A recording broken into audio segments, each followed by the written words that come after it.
Aku ada di sampingmu. Aku akan memberikan cerita-cerita terbaru untukmu. Tetapi ada syarat. Subscribe sekarang. Kalau sudah, terima kasih.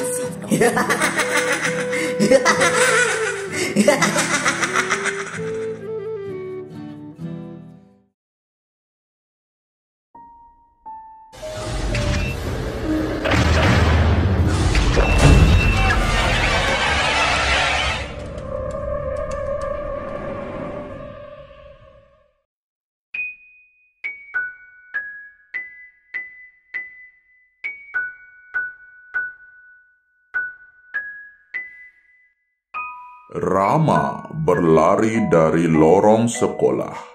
Nampak wajahnya sangat ketakutan dengan keringat dingin mengucur deras. Pak Firman, satpam sekolah, menanyakan penyebab Rama berlari ketakutan.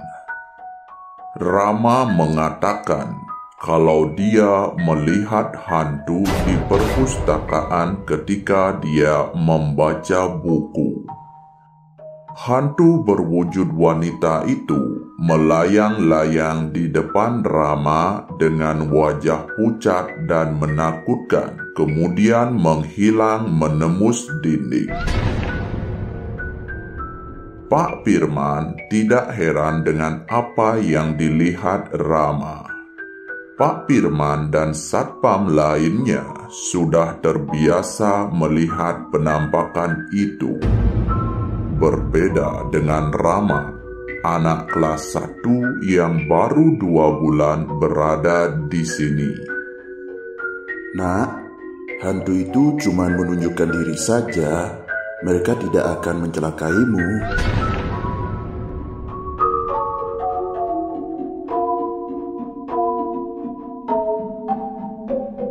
Namun, kata-kata Pak Firman sama sekali tidak menghilangkan rasa takut Rama. Esok harinya di kantin sekolah, Rama bercerita kepada Satrio tentang hantu itu. Satrio menyimak sahabatnya bercerita. Tanpa disadari, geng anak nakal dari kelas 3 menguping pembicaraan mereka. Ya elah, gitu doang takut, dasar cemen kalian. Satrio dan Rama hanya bisa diam saja. Mereka enggan menjawab, takut bermasalah dengan geng anak kelas 3. Leo adalah pimpinan geng itu.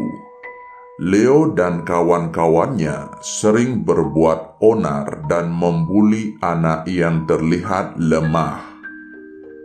Apa benar kamu melihat hantu? Benar, Kak. Kemarin saat saya sendirian di perpustakaan. Oh ya, aku punya channel nih. Kebetulan bingung banget bikin video prank. Udah bosan juga ngeprank anak-anak di sekolah ini.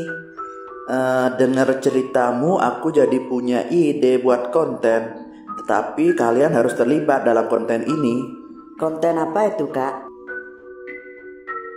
Leo sejenak meminum es tehnya dan menjawab, Kita uji nyali malam-malam di sekolah ini. Kamera kami yang siapkan. Kalian tinggal berada di perpustakaan itu semalam penuh. Kalau gak mau, maaf-maaf saja ya. Tiap hari kalian akan kami hajar.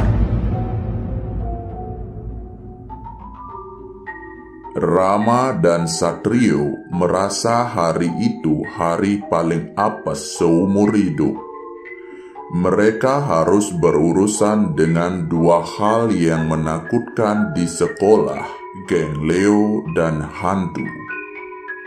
Leo adalah anak seorang pejabat. Dia selalu lolos dari hukuman ketika berbuat salah. Pernah suatu hari Leo memukul anak kelas 2, tetapi sama sekali tidak dihukum oleh pihak sekolah. Malam itu di seberang sekolah, geng Leo, Rama, dan Satrio merencanakan menyelinap ke dalam sekolah. Tara, anak buah Leo, membawa kamera dan stand untuk keperluan uji nyali di dalam perpustakaan. Kita tunggu Pak Firman ketiduran. Tapi kalau ditunggu gak bakalan tidur kayaknya ya. Oke, kalian beli nasi padang dan beli obat tidur segera.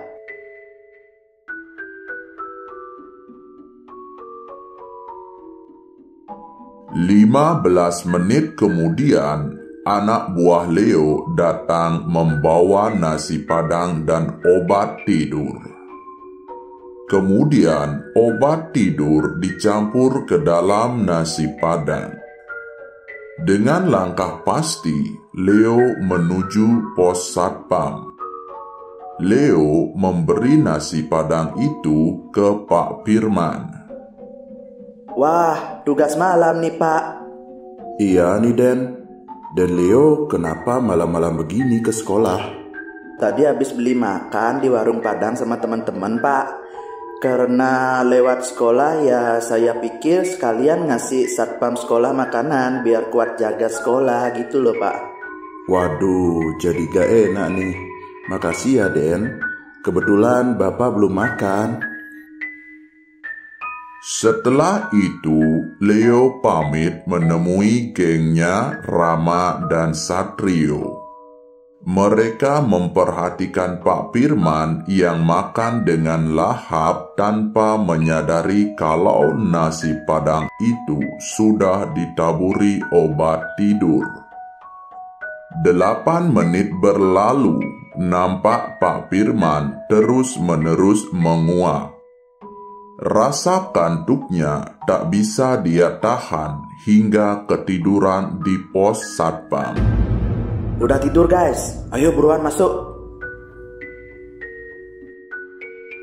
Geng Leo, Rama, dan Satrio segera masuk. Setelah di perpustakaan, mereka mengatur posisi kamera. Leo memberi lilin yang sudah menyala kepada Rama dan Satrio. Selamat beruji nyali. Dalam hati Rama terus berdoa agar penampakan itu tidak ia lihat lagi. Leo dan gengnya pun menunggu di lorong perpustakaan. Moga-moga ada penampakan biar ada konten minggu ini. Leo dan gengnya duduk bersandar menunggu Rama dan Satrio. Rama yang dari tadi terekam tak merasakan apa-apa, begitupun Satrio. Di sisi lain, Leo dan gengnya merasakan hal yang aneh, seperti ada yang menyolek, mendengar suara tertawa wanita, dan lain-lain. Hingga pagi tiba, Rama dan Satrio terlihat biasa saja. Sementara Leo dan gengnya sangat ketakutan. Tidak ada konten penampakan terekam kamera. Setibanya di rumah, Leo dan gengnya masih dihantui hantu perpustakaan sekolah. Hingga akhirnya, Leo dan gengnya meminta bantuan Ustadz untuk mengusir hantu yang hampir setiap malam menghantui. Semenjak kejadian itu, Leo dan gengnya berjanji tidak akan berbuat onar lagi.